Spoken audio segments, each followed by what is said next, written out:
Hello, welcome back to my vlog. ಇದೇನಿದು ಕಾಡು ಅಂತ ಅಂದ್ಕೊಂಡಿದ್ದೀರಾ? ಎಸ್, ಇವತ್ತು ನಾವು ಈವ್ನಿಂಗ್ ಟ್ರೆಕ್ಕಿಂಗ್ ಹೋಗ್ತಾ ಇದ್ವಿ. ಆ್ಯಕ್ಚುಲಿ ಇದು ನಮ್ಮ ಮನೆ ಹತ್ತಿರ ಇರೋ ಒಂದು ಕಾಡು ಅಂತಲೇ, ಅದು ಇವಾಗ ಕಾಡು, ಬಟ್ ನಾವು ಚಿಕ್ಕವರಿದ್ದಾಗ ಅದು ತೋಟ ಆಗಿತ್ತು, ಒಂದು ಎಸ್ಟೇಟಿಗೆ ಸೇರಿತ್ತು. ಸೊ ಇವಾಗ ಅದು ಫಾರೆಸ್ಟಿಗೆ ಸೇರಿದೆ. ಸೊ ಅದರಿಂದಾಗಿ ಇವಾಗ ಅದೆಲ್ಲ ಕಾಡಾಗಿಬಿಟ್ಟಿದೆ. ಸೊ ನಾವು ಚಿಕ್ಕವರಿದ್ದಾಗ ಅಲ್ಲಿಗೆ ತುಂಬ ಜಾಸ್ತಿ ಬರ್ತಾ ಇದ್ವಿ. ಅಲ್ಲಿ ತುಂಬ ಫ್ರೂಟ್ಸ್ ಟ್ರೀಸ್ ಇತ್ತು, ಬೇರೆ ಬೇರೆ ಥರದ್ದು ಎಲಿಪ್ಯಾಡ್ ಇತ್ತು. ಸೊ ಅಲ್ಲೆಲ್ಲ ನಾವು ಆಟ ಆಡ್ತಿದ್ವಿ. ಸೊ ಇವಾಗ ಹೇಗಿದೆ ನೋಡೋಣ ಅಂತ ಹೇಳಿ ನಾವಲ್ಲಿ ಹೋಗ್ತಾ ಇದ್ದೀವಿ. ನಾಯಿ ಬರೋದುಂಟು, ಬನ್ನಿ ನೀವು ಜಾಯ್ನ್ ಆಗಿ ನಮ್ಮ ಜೊತೆ ಟ್ರೆಕ್ಕಿಂಗ್ಗೆ ಜೊತೆಗೆ ಸುತ್ತಾಡೋಣ. ಬನ್ನಿ ನೋಡೋಣ ಹೇಗಿದೆ ನಮ್ಮ ಈ ಫಾರೆಸ್ಟ್ ಅಂತ. ರೋಡ್ ಗೊತ್ತುಂಟು ತಾನೆ. ಹೋಗ್ತಿದ್ದಾಳೆ ನೋಡಿ ನಮ್ಮ ಮನೆ ವೀರವನಿತೆ. ಇವಳಿಗೆ ರೋಡ್ ಗೊತ್ತಿರೋದು, ಅದಕ್ಕೆ ನಾವೆಲ್ಲ ಇವಳನ್ನ ಫಾಲೋ ಮಾಡ್ತಿದ್ದೀವಿ. ಮತ್ತು ನಮ್ಮೆಲ್ಲರಿಗಿಂತ ಸಹ ಇವಳಿಗೆ ಸ್ವಲ್ಪ ಧೈರ್ಯ ಜಾಸ್ತಿ ಆಯಿತಾ, ಅದಕ್ಕೆ ಇವಳನ್ನ ಸ್ವಲ್ಪ ಇವಳೊಂದಿದ್ರೆ ನಮಗೆ ಧೈರ್ಯ. ನಾವೀಗ ಕೆಳಗಡೆಯಿಂದ ಬೆಟ್ಟ ಹತ್ತಿ ಮತ್ತು ಸುಸ್ತಾಗಿ ಅಲ್ಲಿ ಸ್ವಲ್ಪ ರೆಸ್ಟ್ ಮಾಡಿ ಮತ್ತೆ ಹತ್ತಿ ಈಗ ನಾವು ಬರಬೇಕಾಗಿರೋ ಜಾಗಕ್ಕೆ ನಾವು ಬಂದಿದ್ದೀವಿ. ನೋಡಿ ಎಷ್ಟು ಚೆನ್ನಾಗಿದೆ ನೋಡಿ, ವಿವಿಲಿಂದ ಫುಲ್ ಗ್ರೀನ್ಸ್ ಎವ್ರಿವೇರ್. ಸೊ ಇವಾಗ ನೋಡಿ ಗಿಡಗಳೆಲ್ಲ ಹಾಗೆ ಇದೆ. ನಾನು ಆವಾಗಲೇ ಹೇಳಿದ್ನಲ್ಲ, ಇದು ಮುಂಚೆ ತೋಟ ಆಗಿತ್ತು ಅಂತ. ಇವಾಗೇನು ಮೇಂಟೆನೆನ್ಸ್ ಮಾಡ್ತಾ ಇಲ್ಲ, ಆದರೆ ಗಿಡಗಳೆಲ್ಲ ಹಾಗೆ ಇದೆ. ಇದು ನೀವು ನೋಡ್ತಿರೋದೆಲ್ಲ ಕಾಫಿ ಗಿಡ, ಎಲ್ಲ ಸುತ್ತಮುತ್ತ ಇರೋದೆಲ್ಲ ಕಾಫಿ ಗಿಡಗಳು. ಇಲ್ಲಿ ಯಾರು ಎಲ್ಲ ಕಟ್ಟಿಗೆ ಎಲ್ಲ ತೆಗೆದು ಹಾಕಿದ್ದಾರೆ ಎಸ್ಟೇಟ್ ಅವರು ಅಂತ ಅನಿಸ್ತದೆ. ಇದೇ ನಮ್ಮ ಫಾರೆಸ್ಟ್. ಇವಾಗ ಫಾರೆಸ್ಟ್ ಆಗಿದೆ ಅಷ್ಟೇ. ಏನೋ ಕಾಣಿಸ್ತಿದೆ ಅಲ್ಲ ಅಲ್ಲಿ ದೂರದಲ್ಲಿ. ನಾವು ಎಂತಂತ ಹೋಗಿ ಹತ್ತಿರದಲ್ಲೇ ನೋಡುವ, ಆಯಿತಾ? ಬನ್ನಿ ಹೋಗುವ. ಮುಲ್ಪ ಮಾತ ಅಪ್ಪಗ ಬರೋಂದಿತ್ತ ಇತ್ತೆ ಎಲ್ಲ ಬರ್ಪುಜು ದಾದನ ಪುರ ಗುದ್ದದ ಪೋತೇರು ಮೂಲು. ಇದು ನೀವು ನೋಡ್ತಿದ್ದಲ್ಲ, ಇದು ವಾಶ್ ಮಾಡೋಕ್ಕಲ್ಲು. ಈ ಕಡೆ ಇರೋದೆಲ್ಲ ವಾಶ್ರೂಮ್, ಅಲ್ಲಿ ಸ್ಟೇ ಆಗುವವರಿಗೆ. ಇದರಲ್ಲಿ ಕಾಣಿಸ್ತಿದೆಯಲ್ಲ, ಅಲ್ಲಿ 2 ಬಿಲ್ಡಿಂಗ್ ಇದೆ. ಅದು ಈಗ ಇಲ್ಲಿ ಈ ತೋಟ ಅಂದರೆ ಕೆಲಸ ಮಾಡ್ತಿದ್ದಾಗ ಹೊರಗಡೆಯಿಂದ ಜನ ಕರೆಸ್ತಿದ್ರು ತೋಟದ ಕೆಲಸಕ್ಕೆ. ಅಂದರೆ ಬಯಲ್ಸೀಮೆರೋರೆಲ್ಲ ಅವ್ರು ದೊಡ್ಡ ಲಾರಿ ಅದರೆಲ್ಲ ಬರ್ತಿದ್ರು. ಅಲ್ಲಿ ತುಂಬ ಮನೆಗಳು ಕಟ್ಟಿದ್ದಾರೆ. ಆ ಕಡೆ ಎಲ್ಲ ದೊಡ್ಡ ತುಂಬ ಜಾಸ್ತಿ ಮನೆ ಇದೆ, ದೊಡ್ಡ ಎಸ್ಟೇಟ್ಗಳಿವೆ. ಈ ಜಾಗದಲ್ಲಿ ಇದು 2 ಬಿಲ್ಡಿಂಗ್ ಇದೆ. ಬಟ್ ನಾನು ಇಲ್ಲೂ ಪ್ರೈಮರಿ ಹೈಸ್ಕೂಲಲ್ಲಿ ಇರಬೇಕಾದ್ರೆ ಈ ಬಿಲ್ಡಿಂಗಲ್ಲಿ ಅಷ್ಟು ಯಾರು ಇರ್ತಿರಲಿಲ್ಲ, ಯಾಕಂದರೆ ಇದು 2 ಬಿಲ್ಡಿಂಗ್ ಇರೋದ್ರಿಂದ ಇಲ್ಲಿ ಅಷ್ಟು ಜನ ಸ್ಟೇ ಮಾಡ್ತಿರಲಿಲ್ಲ. ಸೊ ಹಾಗಾಗಿ ನಾವಿಲ್ಲಿ ಆಟ ಆಡ್ಲಿಕ್ಕೆ ಬಂದಾಗ ಈ ಮನೆ ಆಲ್ರೆಡಿ ಖಾಲಿ ಆಗಿತ್ತು. ಈ ಮನೆ ಮುಂದೆ ಒಂದು ಪೇರಳೆ ಮರ ಇತ್ತು, ದೊಡ್ಡ ಪೇರಳೆ ಮರ, ರಾಶಿ ಪೇರಳೆ ಹಣ್ಣು ಆಗ್ತಿತ್ತು. ಅದನ್ನ ಕುಯ್ಲಿಕ್ಕೋಸ್ಕರ ನಾವು ಬರ್ತಿದ್ವಿ. ನಮ್ದೆಲ್ಲ ಕುಯ್ದಾದ್ಮೇಲೆ ಇದು ಉಂಟಲ್ಲ, ಬೇರೆಯವ್ರು ಕೊಯ್ತಿರ್ತಾರಲ್ಲ, ಆಗ ಸುಳ್ಳೆ ಹೇಳ್ಕೊಂಡು ಆ ಗಿಡಕ್ಕೆ ಏನೋ ಇಣುಕ್ತು, ಏನೋ ಕೂಗ್ತು, ಗಿಜ್ಜಿ ಸೌಂಡ್ ಕೇಳಿಸ್ತು ಅಂತ ಹೇಳ್ಬಿಟ್ಟು ನಾವು ಓಡ್ತಾ ಇದ್ವಿ. ಅದು ಒಂಥರ ನಮಗೆ ಮಜಾ. ಆ ಥರ ಎಲ್ಲ ಭೂತ ಇದೆ ಅಂತ ಹೇಳ್ಬಿಟ್ಟು ಬೇರೆ ಹೆದರಿಸಿ ಓಡೋದು ಅಂತ. ಇವಾಗಲೂ ಸಿದ್ ನೋಡಲಿಕ್ಕೆ ಹಾಗೆ ಇದೆ ನೋಡಿ, ಸ್ವಲ್ಪ ಭೂತ ಬಂಗ್ಲೆ ಥರನೇ ಇದೆ. ನಾನು ಅದಕ್ಕೆ ಒಳಗಡೆ ಹೋಗಲಿಲ್ಲ, ಹೊರಗಡೆನೇ ಶೂಟ್ ಮಾಡ್ಕೊಂಡು ಬಂದೆ. ಆನಿ ಬಂದಾಗ ಮಲ್ಲ ಇತ್ತುಂಡು ನಲ್ಲ ಮಲ್ಲ ಆವಡಿದೆ ಮೋಲಂಜಿ ಬಂಜಿಗೆ ತಿನ್ನೋದಲ್ಲ ಕನೇ ಮಲ್ಪುನಿ. ಇದು ಒಂದು ನಟ್ಸ್ ಟ್ರೀ ಆಯಿತಾ. ನನಗೆ ಇದುವರೆಗೆ ನಾನು ಇಲ್ಲೆಲ್ಲೂ ನೋಡಲೇ ಇಲ್ಲ. ನನಗೆ ಲಾಸ್ಟ್ ಟೈಮ್ ಈ ಕಡೆ ಬಂದಾಗ ನಮ್ಮ ಅಮ್ಮ ಹೇಳಿದ್ರು ಇದು ಕಾಯಿನ ತಿಂತಾರೆ ಅಂತ. ಸೊ ಆ್ಯಕ್ಚುಲಿ ಇಲ್ಲಿದ್ದು ಎಸ್ಟೇಟ್ ಓನರ್ ಏನಂತ ಹೇಳಿದರೆ, ಬೇರೆ ಕಂಟ್ರಿ ವಿಸಿಟಿಗೆ ಹೋದಾಗ ಆ ಕಂಟ್ರಿಯಿಂದ ಯಾವುದಾದ್ರೂ ಒಂದು ಫ್ರೂಟ್ಸ್ ಇದ್ದು ನಟ್ಸ್ ಇದ್ದು ಏನಾದರೂ ಟ್ರೀ ತೊಗೊಂಡ್ಬಂದು ಅವ್ರ ಎಸ್ಟೇಟಲ್ಲಿ ಅವ್ರು ನೆಡ್ತಾ ಇರ್ತಾರೆ. ಸೊ ಹಾಗೆ ಈ ಗಿಡನ ಇಲ್ಲಿ ನೆಟ್ಟಿದ್ರು. ಇವಾಗ ಇದರಲ್ಲಿ ಕಾಯಿ ಆಗ್ತಾ ಇದೆ. ಬಟ್ ಇದು ಏನು ಕಾಯಿ ಅಂತ ಯಾರೂ ಗೊತ್ತಿಲ್ಲ, ಆದರೆ ತಿಂತಾರೆ ಅಂತ ಎಲ್ರಿಗೂ ಗೊತ್ತಿದೆ, ಎಲ್ಲರೂ ತಿಂತಾರೆ. ಸೊ ನಾನು ಇದನ್ನ ಗೂಗಲಲ್ಲಿ ಸರ್ಚ್ ಮಾಡಿದೆ, ಇದು ಮ್ಯಾಕಡೆಮಿಯಾ ನಟ್ಸ್ ಅಂತ ಇತ್ತು. ಸೊ ನನಗೂ ಗೊತ್ತಿಲ್ಲ. ಇದನ್ನು ಆ್ಯಕ್ಚುಲಿ ಇದು ಒಂದು ಲೆಮನ್ ಅಷ್ಟು ದೊಡ್ಡದಾಗುತ್ತೆ. ಆಮೇಲೆ ಇದನ್ನ ಡ್ರೈ ಮಾಡಿಬಿಟ್ಟು ಅದರ ಒಳಗಡೆ ಶೆಲ್ಸ್ನ ಒಡೆದ್ಬಿಟ್ಟು ಒಳಗಡೆ ಒಂದು ವೈಟ್ ಕಲರ್ ತೆಂಗಿನಕಾಯಿ ಥರ ಇರುತ್ತೆ, ಅದನ್ನ ತಿನ್ನಬೇಕು. ಅದು ಟೇಸ್ಟ್ ಚೆನ್ನಾಗಿರುತ್ತೆ, ನಿಜವಾಗ್ಲೂ ನಾವು ತಿಂದಿದ್ದೀವಿ ತುಂಬ ಸಲ. ಇದು ನೋಡಿ ಹೀಗಿರುತ್ತೆ. ಇದು ನಮ್ಮದು ಕಾಯಿ ಎಲ್ಲ ಕೊಯ್ದು ಅದನ್ನ ಜಜ್ಜಿ ತಿಂದೆಲ್ಲ ಮುಗೀತು. ಸೊ ಈಗ ನಾವು ಮುಂದೆ ಹೋಗ್ತಾ ಇದ್ವಿ. ಮುಂದೆ ಒಂದು ಚಕ್ಕೋತ ಮರ ಇದೆ ಆಯಿತಾ. ಮುಂಚೆ ನಾವು ಇದ್ದಾಗಿತ್ತು, ಆ ಮರದಲ್ಲಿ ಕಾಯಿ ಹಾಕ್ತಿತ್ತು. ಮತ್ತೆ ಇವಾಗ ಆಗುತ್ತೆ ಇಲ್ವ ಅಂತ ಗೊತ್ತಿಲ್ಲ. ಸಪೋಸ್ ಹಾಗೆ ಹಣ್ಣಾಗಿದ್ದರೆ ನಾವು ಅದನ್ನ ತಿನ್ಬೋದು, ಇಲ್ಲಾಂದರೆ ನೋಡುವ ಅದರಲ್ಲಿ ಕಾಯಿ ಆಗಿದೆ ಇಲ್ಲ ಅಂತ ಫಸ್ಟ್ ನೋಡುವ ಹೋಗಿ.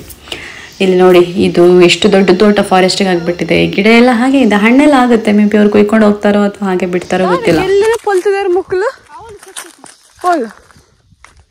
ಈ ಪ್ಲೇಸ್ ಹೇಗಿದೆ ಅಂತ ಹೇಳಿದ್ರೆ, ಇಲ್ಲಿ ಬಂದ ತಕ್ಷಣ ಅಷ್ಟು ರಿಫ್ರೆಶ್ ಫೀಲ್ ಆಗ್ತದೆ. ಫುಲ್ ಆ ಕಡೆ ಈ ಕಡೆ ತೋಟ, ಅದು ಅಲ್ಲಿ ಫೀಲ್ಡ್ ಇದೆ. ಅಲ್ಲಿಗೆ ನಾವು ಆಮೇಲೆ ಹೋಗುವ. ನಾವೀಗ ಈ ಕಡೆ ರೋಡ್ ಕಾಣಿಸ್ತಿದೆಯಲ್ಲ, ಆ ಕಡೆ ಹೋಗ್ತಾ ಇದ್ದೀವಿ. ಬಟ್ ಪೂರ ಕಾಯಲ್ಲ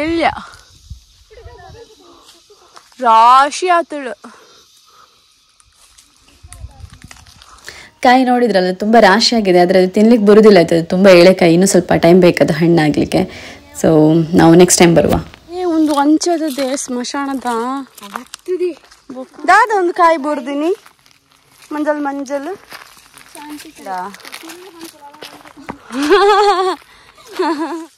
ಇಲ್ಲಿ ನೋಡ್ತಿದ್ದೀರಲ್ಲ, ಈ ಮರದ ಹೆಸರು ಸಿಲ್ವರ್ ಟ್ರೀ ಅಂತ ಆಯ್ತಾ. ಅಲ್ಲ ಜಾಮೂನ್ ಕಾಯಿ ಉಂಡು ಅವು ಎಂಕು ಯಾಂತಾನೆ ಫಸ್ಟ್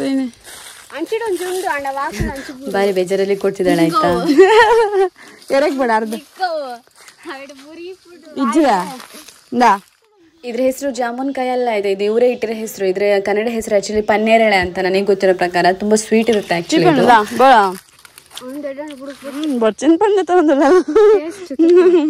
ನಿಜ ಹೇಳ್ಬೇಕಾದ್ರೆ ನಾನು ಇದುವರೆಗೆ ಈ ರೋಡಿಗೆ ಬರಲೇ ಇಲ್ಲ ಆಯ್ತಾ. ಯಾವಾಗ ಆಟ ಆಡ್ಲಿಕ್ಕೆ ಸಹ ನಾನು ತಪ್ಪಿ ಸಹ ಬರಲಿಲ್ಲ, ಯಾಕಂದ್ರೆ ಇದು ಸ್ಮಶಾನದ ರೋಡ್ ಅಂತ ನಾವು ಈ ಕಡೆ ತಿರುಗು ಸಹ ನೋಡ್ತಿರ್ಲಿಲ್ಲ, ಓಡ್ತಾನೆ ಇರ್ತಿದ್ವಿ ನಾವು. ಕಾಡು ಮನುಷ್ಯರೇ ಮುಕ್ಲ ಎಂಕು ಕೊರ್ನವೇ ಇಜ್ಜಿ ಮುಕ್ಳು ರಡ್ಡು ಜನ ರಡ್ಡು ಪೆಜ್ಜ ಅಂತ ತಿಂದರು. ಒಂಟಿ ಎಷ್ಟಿಟ್ಟದೆ ಬೊಕ್ಕಿಜ್ಜ ನಮ್ಮ ಅಪ್ಪ ಚಿಕ್ಕನ ಮಧ್ಯೆ ಮಧ್ಯ ಬಸ್ ಪುರ ಮುಲ್ಪನ ತೊಂತಿತ್ತೀನಿ. ಇದು ತುಂಬಾ ದೊಡ್ಡ ಟಿ ಎಸ್ಟೇಟ್ ಆಯ್ತಾ. ಅದೇ ಈಗ ಪಾಳ್ ಬಿದ್ದಿದ್ರೆ ಇಲ್ಲಿರೋ ಸಾವುಕಾರ ಅವರು ಇಲ್ಲಿಲ್ಲ, ಅವ್ರು ಫಾರಿನ್ ಹೋಗಿದ್ದಾರೆ. ಸೊ ಯಾವ್ದೋ ಕಾರಣಕ್ಕೆ ಇದೆಲ್ಲ ಪಾಳ್ ಬಿದ್ದಿದೆ. ಟೀ ಗಿಡ ಇದೆಲ್ಲ ಈಗ ಗಿಡ ಟೀ ಮರ ಆಗ್ಬಿಟ್ಟಿದೆ. ಬಂದ್ ಬರೋದಿಂಚ ಅಣ್ಣದ ಇಡಗ ಅಲ್ಪಾಡದ ಇಂಚ ಮೊದಲಿಗೆ ಮೆಮೊರಿ ಲಾಸ್ ಆಗ್ತಾನೆ. ಇದು ನಾವು ಚಿಕ್ಕವರಿದ್ದಾಗಿದ್ದಲ್ಲ ಈ ರೋಡ್ ಕಾಣಿಸಿದಿಲ್ಲ, ಇಲ್ಲಿಂದ ಕೋಲಾಟ ಆಡ್ಕೊಂಡು ಬರ್ತಿದ್ವಿ. ಅದು ನಮ್ದೊಂದು ಆಟ, ಕೋಲ್ ದುಡ್ಕೊಂಡು ಬರೋದು. ಅಲ್ಲಿಂದ ಹೀಗೆಲ್ಲ ಬರ್ತಿದ್ವಿ. ಇದೆಲ್ಲ ನೋಡಿದಾಗ ನಮಗೆ ನೆನಪಾಗ್ತಾ ಇಲ್ಲೆಲ್ಲ ಆಟ ಆಡ್ತಿದ್ದು, ಪಿಣಿಕೆಗಳ ಥರ ಇದ್ವಿ. ಮತ್ತೆ ನನ್ನ ತಂಗಿ ಅವಳು ತುಂಬ ಚಿಕ್ಕವಳಿದ್ಲು, ಆದ್ರಿಂದ ಅವಳಿಗೆ ಎಂತ ಸಹ ನೆನಪಿಲ್ಲ. ಹಾಗೆ ಅಪ್ಪುಜಿ ಫಸ್ಟೇ ಇಲ್ಲಿ ಈಗ ಜಾಸ್ತಿ ಬೆಲ್ಲ ಥರ ಆಗಿದ್ದಿಲ್ಲ, ಇದನ್ನ ಮೇಂಟೆನ್ಸ್ ಮಾಡಿದೆ. ಹಾಗೆ ಇದ್ರ ಒಳಗಡೆ ಹುಲಿ ಎಲ್ಲ ಇದೆಯಂತೆ, ಅದಕ್ಕೆ ನನಗೆ ಓಡ್ಲಿಕ್ಕಾಗೋದಿಲ್ಲ ಅಂತ ನಾನು ಹೇಳುದು. ಹುಲಿ ಏನಾದ್ರು ಬಂದ್ರೆ ಆಕ್ಚುಲಿ ಇದೆ ಅಂತ ತುಂಬಾ ಜನ ನೋಡಿದ್ದಾರೆ ಇಲ್ಲಿ. ಇದು ಟೀ ಗಿಡ ಆಯ್ತಾ. ಅದ್ರ ಗಿಡ ಅಂದ್ರೆ ನಿಮ್ಗೆ ಫೋಟೋದಲ್ಲಿ ನೋಡಿರ್ಬೋದು, ಆ ತರ ಇರುತ್ತೆ ಮೇಂಟೈನ್ ಮಾಡಿದ್ರೆ. ಬಟ್ ಇದು ಮೇಂಟೈನ್ ಮಾಡಿದ್ರೆ ಅದು ಮರ ಆಗ್ತಾ ಇದೆ. ಸೊ ಇದು ಟೀ ಗಿಡ, ಇದರ ಚಿಗುರನ್ನು ತೆಗೆದು ಡ್ರೈ ಮಾಡೋದು. ಅದರಲ್ಲಿ ಇದ್ರಲ್ಲಿ ಒಂದು ಕಾಯಿ ಆಗ್ತದೆ, ಕಾಯಿನ ಅದು ಎಳೆದಿರ್ಬೇಕು. ಅದರ ಒಳಗಡೆ ಒಂದ್ ಸ್ವಲ್ಪ ನೀರ್ ತರ ಇರ್ತದೆ, ಅದನ್ನ ನಾವು ಕುಡಿತಾ ಇದ್ವಿ ತುಂಬಾ. ಆದ್ರೆ ಜಾಸ್ತಿ ಕುಡಿದ್ರೆ ಪಿತ್ತ ಆಗ್ತದಂತೆ. ಬಟ್ ನಾವು ಚಿಕ್ಕರಿದ್ದಾಗ ನಮ್ಗೆ ಅದೇ ಒಂಥರ ಮಜಾ, ಏನ್ ಮಾಡ್ಬೇಡ ಅಂತ ಹೇಳ್ತಾರೆ, ಅದನ್ನೇ ಮಾಡ್ತಾ ಇದ್ವಿ ಜಾಸ್ತಿ. ನಾವು ಇಲ್ಲಿ ಬಂದಿದ್ವಲ್ಲ, ಹಾಗೆ ನಾವು 3 ಜನರದ್ದು ಒಂದು ವಿಡಿಯೋ ಶೂಟ್ ಮಾಡುವ ಯೂಟ್ಯೂಬಿಗೆ ಅಂತ ಹೇಳಿ ಕೂತ್ಕೊಂಡು ನಾವು ಪ್ಲಾನ್ ಮಾಡ್ತಿರೋದು.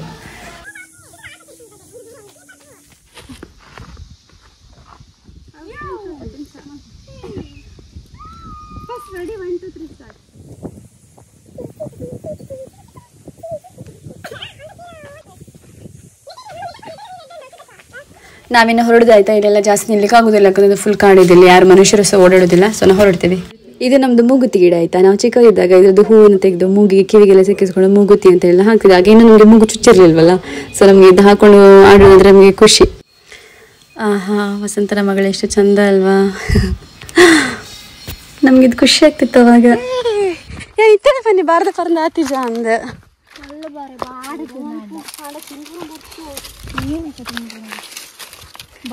ಕಲ್ ಬಾರದ ಪರಂದ నీకు కొయ్పున తూపునకు విచిత్ర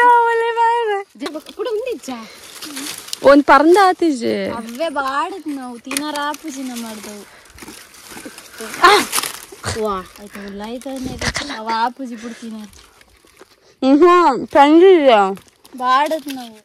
ಇದೇ ಕಲ್ ಬಾಳೆಹಣ್ಣು ಆಯ್ತು. ಅಂದ್ರೆ ಇದು ಕಾಡಲ್ಲಿ ಬೆಳೆಯುವುದು. ಅಂದ್ರೆ ಇದು ಮಾಮೂಲಿ ಬಾಳೆಹಣ್ಣು ತರ ಇಲ್ಲ, ಇದರಲ್ಲಿ ಫುಲ್ ಜಾಸ್ತಿ ಬೀಜ ಇರ್ತದೆ, ಸ್ವಲ್ಪ ಮಾಂಸ ಇರ್ತದೆ ಅಷ್ಟೇ. ಇದು ನೋಡಿ, ಇದು ನೋಡ್ಲಿಕ್ಕೆ ಹೀಗಿರ್ತದೆ ನೋಡಿ, ಫುಲ್ ಬೀಜ ಇರ್ತದೆ, ಸ್ವಲ್ಪವೇ ಸ್ವಲ್ಪ ಇರುತ್ತೆ. ನಾನು ತಿಂದಿದ್ದೆ ತುಂಬಾ ವರ್ಷ ಹಿಂದೆ. ತಾಯಿ ಪಿಲಿಜ್ ಬರ್ಪನಿ ಪಂಡ ಜಪ್ಪರೆಗೆ ಶೋಕುಂಡತಾ. ಈ ಪ್ಲೇಸಿಗೆ ಸಂಜೆ 6-7 ಗಂಟೆ ಎಲ್ಲ ಬಂದ್ರೆ ಗ್ಯಾರಂಟಿ ಇಲ್ಲ ಯಾವ್ದಾದ್ರು ಪ್ರಾಣಿಗಳೆಲ್ಲ ಇರ್ತವೆ. ಯಾಕಂದ್ರೆ ನನ್ನ ಪ್ರಕಾರ ಪ್ರಾಣಿಗಳೆಲ್ಲ ಮಲಗಲಿಕ್ಕೆಲ್ಲ ಇಲ್ಲ ಬರ್ತದೆ. ಇದಕ್ಕಿಂತ ಒಳ್ಳೆ ಜಾಗ ಇನ್ನೆಲ್ಲಿ ಇರ್ಲಿಕ್ಕಿಲ್ಲ. ಇಲ್ಲಿ ಭೂಮಿ ಮೇಲಿರುವ ನಿಜವಾದ ಸ್ವರ್ಗ ಅಂದ್ರೆ ಇದೆ ಆಯ್ತಾ. ಅಷ್ಟು ಪೀಸ್ಫುಲ್ ಆಗಿ ಬರೀ ಗಿಡ ಮರ ಗಾಳಿ ಇಷ್ಟೇ ಇಲ್ಲಿ ಕೇಳಿಸೋದು. ಯಾರಾದ್ರೂ ಡಿಪ್ರೆಷನ್ ಇದ್ರೆ ಅಂಥವ್ರು ಇಂಥ ಜಾಗದಲ್ಲಿ ಒಂದು 10 ನಿಮಿಷ ಟೈಮ್ ಸ್ಪೆಂಡ್ ಮಾಡಬೇಕು. ಸೊ ನಿಮ್ಮ ಮೈಂಡಲ್ಲಿ ಏನೆಲ್ಲ ಓಡ್ತಿದೆ ಅದೆಲ್ಲ ಯಾವುದಿರಲ್ಲ, ಫುಲ್ ಕಾಮ್ ಆಗಿರ್ತೀರ ನೀವು. ವಾ ಹೇತ್ ಪರಂದಾತಂಡ ರಾಶಿ ರಾಶಿ ಆತಂಡ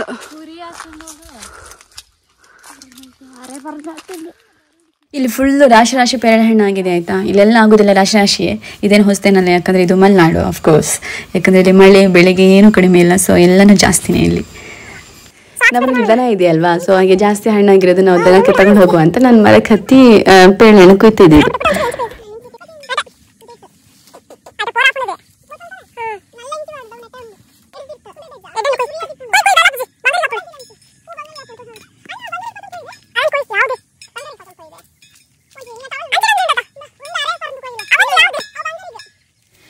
ನಾನೆರಡು ಕಾಡು ಮನುಷ್ಯರನ್ನ ಕರ್ಕೊಂಡು ಬಂದಿನಿ ಆಯ್ತಾ ನನ್ನ ಜೊತೆ. ಹಾಗೆ ಅವರಿಬ್ರು ಸಹ ಅವ್ರದ್ದು ಎಲ್ಲ ಸ್ಕಿಲ್ಸ್ ಎಲ್ಲ ತೋರಿಸಿದ್ದಾರೆ ಫಾರೆಸ್ಟ್ ಒಳಗಡೆ ನೋಡಿ. ಇದು ಜಮ್ಮು ನೇರಳೆ ಮರ, ಆದ್ರೆ ಇದರಲ್ಲಿ ಕಾಯಿ ಆಗ್ಲಿಲ್ಲ ಇನ್ನೂ ಸಹ. ಕೀರ್ನಲ್ಲಿ ಕಾಯ ನಾನೊಂದಿಟ್ಟು ಒಂಚೂರು ಕಮ್ಮಿ ಉಂಟು, ಜಾಸ್ತಿ ಇದ್ರೆ ಅಪ್ಪಗೋಯ್ತು ಗೊಂಚಲ ಒಂದಿತ್ತು ತೊಂದಿಟ್ಟು ಕೈಪೆ ಉಂಡಾ ಕೈಪೆ ಬಿಳಿಬಿಳಿ ಲೈಟ್ ಅದು ಕೈಪೆ ಕೈಪೆ ಪುಳಿ ಇದಕ್ಕೆ ನಾವು ಮೊದಲಿನ ಸಕೀರ್ನೆಲ್ಲಿಕಾಯಿ ಅಂತಾನೆ ಹೇಳೋದು. ಮತ್ತೆ ನೀವು ಇದಕ್ಕೆ ಏನು ಹೇಳ್ತಾರೆ ಅಂತ ನಮಗೆ ಗೊತ್ತಿಲ್ಲ. ಇದ್ರ ಮರ ಹೇಗಿದೆ ನೋಡಿ. ಇದ್ರ ಟೇಸ್ಟ್ ಯಾವ ಥರ ಇರ್ತದೆ ಅಂತ ಹೇಳಿದ್ರೆ ಸ್ವಲ್ಪ ಸಿಹಿ ಮತ್ತೆ ಹುಳಿ ಮತ್ತೆ ಅದು ಹಣ್ಣೆಲ್ಲ ತಿಂದಾದ್ಮೇಲೆ ಬಾಯಿ ಫುಲ್ ಕಹಿ ಆಗ್ತದೆ ಆಯ್ತಾ.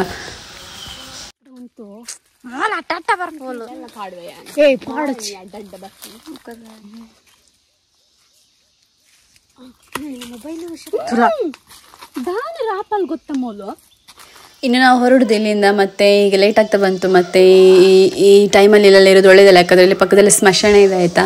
ಸೊ ಬೇಗ ಹೋದ್ರೆ ಬೆಸ್ಟ್. ಜೋಲಿಗೆ ವಿಡಿಯೋ ಬರ್ತದಲ್ಲ ಯಾರು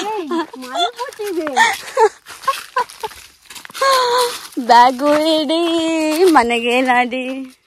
ನಮ್ಮ ಈ ಸೀಕ್ರೆಟ್ ಪ್ಲೇಸ್ ಟ್ರಕ್ಕಿಂಗ್ನ ನೀವು ಎಂಜಾಯ್ ಮಾಡಿದ್ರೆ ಅಂತ ನಾನು ಅಂದ್ಕೊತೀನಿ. ನಮ್ಮ ಜೊತೆ ನಾವು ಸಹ ತುಂಬ ಎಂಜಾಯ್ ಮಾಡಿದ್ವಿ ಆ್ಯಕ್ಚುಲಿ. ಸೊ ನನ್ನ ಇಬ್ಬರು ಸಿಸ್ಟರ್ ಇದ್ದರು, ಸೊ ಅದರಿಂದಾಗಿ ಈ ವಿಡಿಯೋ ಚೆನ್ನಾಗಿ ಬೈನ ಅಂತ ನಾನು ಅಂದ್ಕೊತೀನಿ. ಯಾಕಂದರೆ ಅವ್ರು ಸ್ವಲ್ಪ ಫನ್ನಿಯಾಗಿ ಮಾಡ್ತಾಯಿದ್ರು. ನನ್ನ ಈ ವ್ಲಾಗ್ ನಿಮಗೆ ಇಷ್ಟ ಆಗಿದೆ ಅಂದ್ಕೊತೀನಿ. ಇಷ್ಟ ಆಗಿದ್ರೆ ನನ್ನ ಚಾನಲ್ನ ಸಬ್ಸ್ಕ್ರೈಬ್ ಮಾಡಿ, ಲೈಕ್ ಮಾಡಿ, ಶೇರ್ ಮಾಡಿ. ಮತ್ತೆ ಸಿಗ್ತೀನಿ ನೆಕ್ಸ್ಟ್ ವ್ಲಾಗಲ್ಲಿ. ಬಾಯ್.